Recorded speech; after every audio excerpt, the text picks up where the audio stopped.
On February 27, 2020, popular Minecraft streamer IceBlades11 was playing on Hypixel, jumping around like a kangaroo, when suddenly, he was logged out.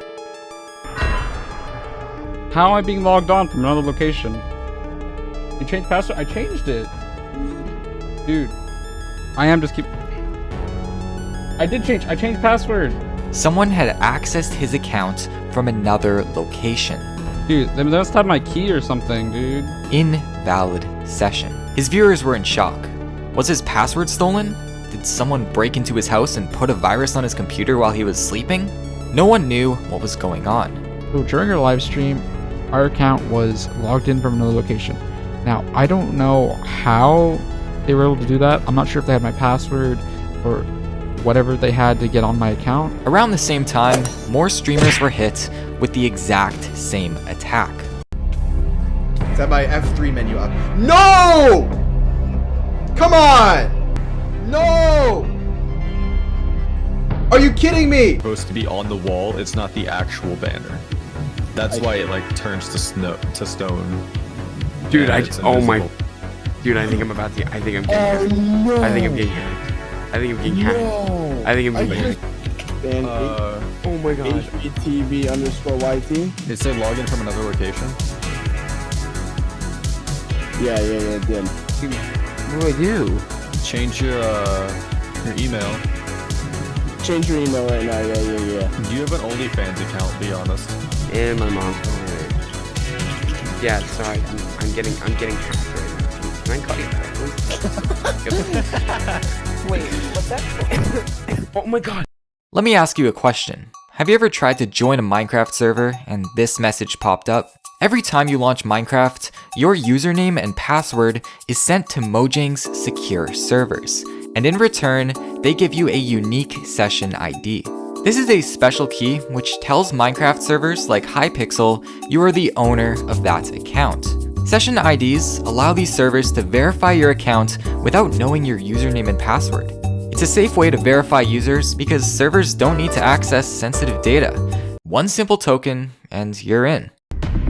In late February of last year, hackers discovered an easy way to obtain session IDs and log into servers as other people. This was surprisingly easy to do.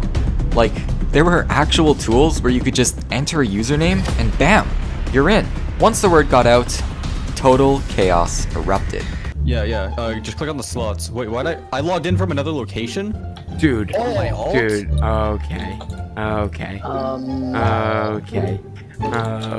This was the beginning of a huge Minecraft account exploit, the biggest and most dangerous one in the history of the game, because it affected every single registered account, including yours, regardless of password strength. Hackers had found a very simple loophole, a flaw in the authentication system that had gone unnoticed for years, which allowed them to log into any Minecraft account they wanted without even knowing the email or password.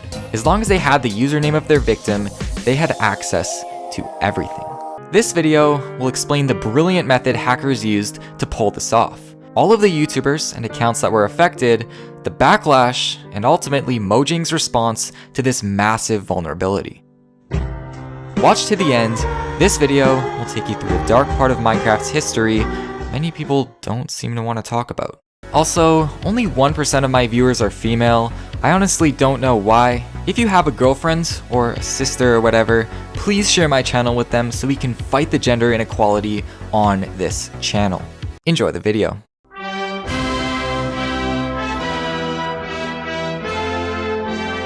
I touched on this at the start of the video, but streamers were the first people affected, mainly because if you were famous, you became a huge target. Let's say you use this exploit and you logged into Dream's account. What's the first thing you would do? That's right, using this exploit, within a few seconds, you could connect to the Dream SMP as Dream himself. Now you see why this is such a huge problem. If this vulnerability existed today, people would literally be logging into the Dream SMP and destroying the entire server. Of course, you would need the actual IP address for the Dream SMP, but that's surprisingly easy to find. In fact, several people have already found it.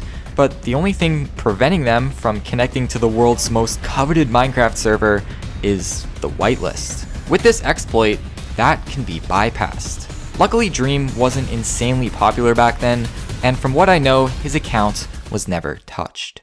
Using this, it was also possible to impersonate the owner of a Minecraft server, like Hypixel, and if that account had OP access, well, I think you can guess what would happen.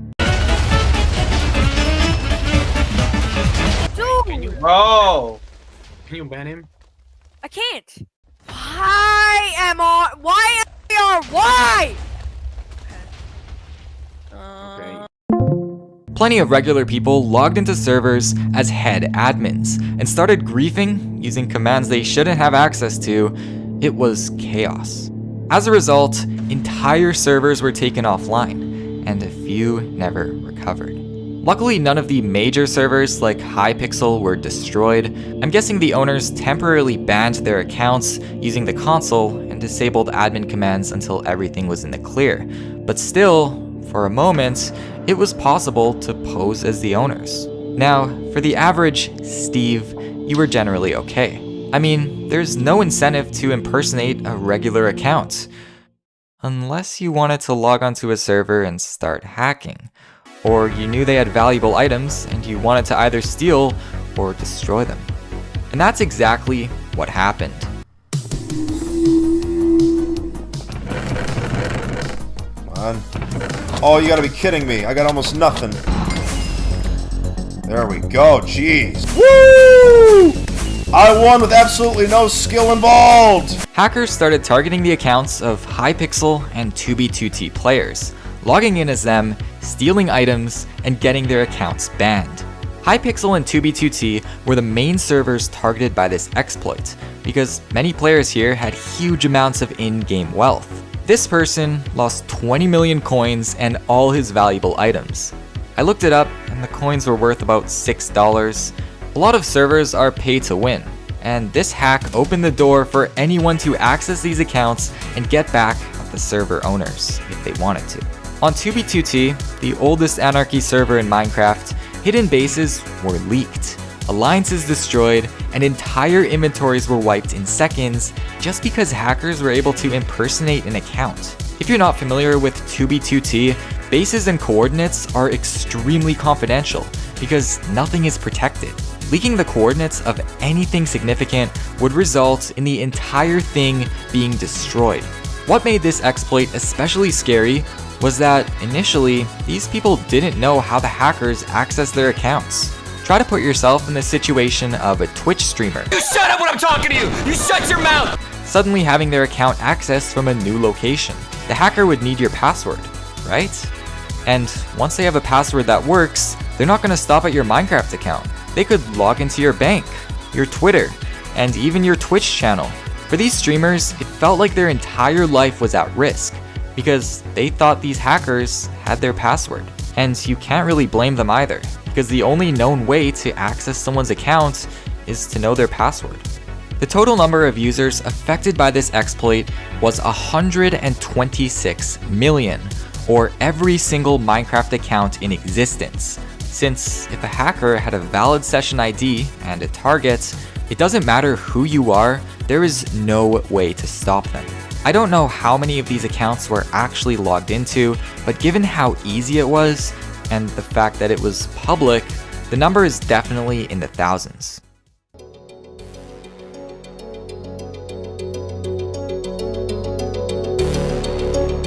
Earlier I talked about session IDs and how they're Minecraft's way of verifying a user whenever they log into a server.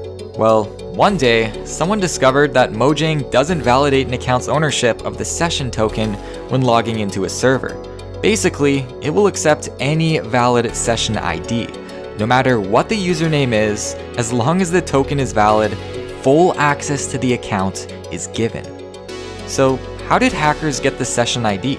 It's still a mystery on how the first IDs were stolen, but essentially, the information containing the token was poorly protected by the client, allowing people to develop tools that would grab them in a few clicks.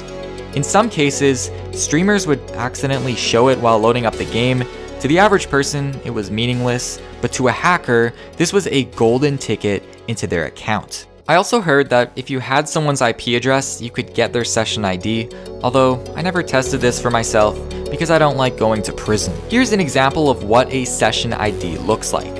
For Minecraft, it's formatted a bit differently, but it's essentially just a bunch of numbers and letters. Once this loophole became public, many of the largest hacked clients, like Worst, created built-in tools to steal people's sessions and log into their account, simply by knowing their username or session ID. I'm still confused as to how this was not illegal.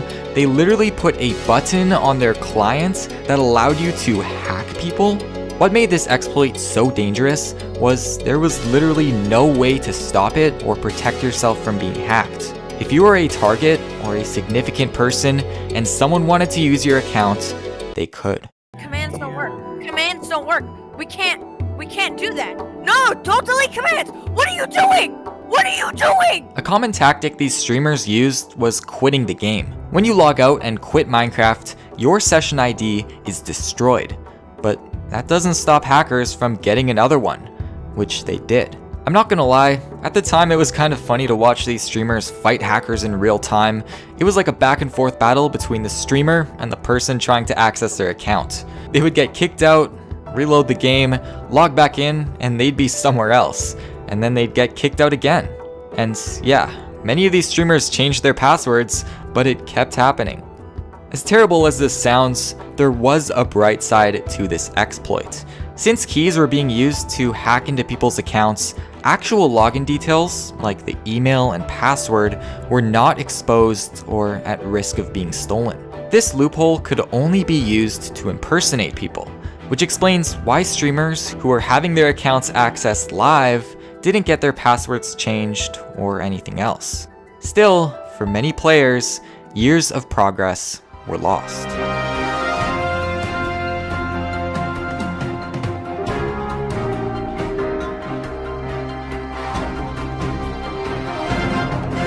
Now, this didn't go over well with the Minecraft community because the core exploit involved hackers using an old system Mojang still supported to verify users. This old system only verified the key, not the username with it, which was the ultimate reason behind this entire problem. Mojang was still supporting a legacy authentication API when a better, more secure one that actually verified account ownership already existed.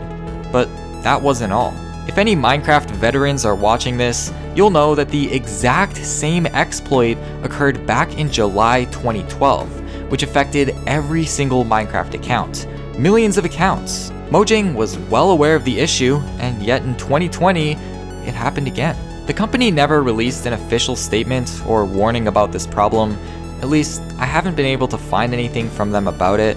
Probably because they didn't want everyone to panic by saying something like, "Hey guys, there's a backdoor into every single Minecraft account, and there's nothing you can do about it. We hope you're not famous or anything." No! Come on! To their credit, this was patched very quickly. On Sunday morning, March 1st, Mojang patched the exploit, and people weren't able to log in as their favorite streamers anymore. Theoretically, if this still worked today, what would you do? If you could log into any Minecraft account and go onto any server, I want to know what approach you would take and why. Personally, I would log in as Dream and start messing around on my Minecraft server, but let me know in the comments what you would do. And of course, if you enjoyed this video, smash subscribe and I will place my Minecraft bed right next to yours.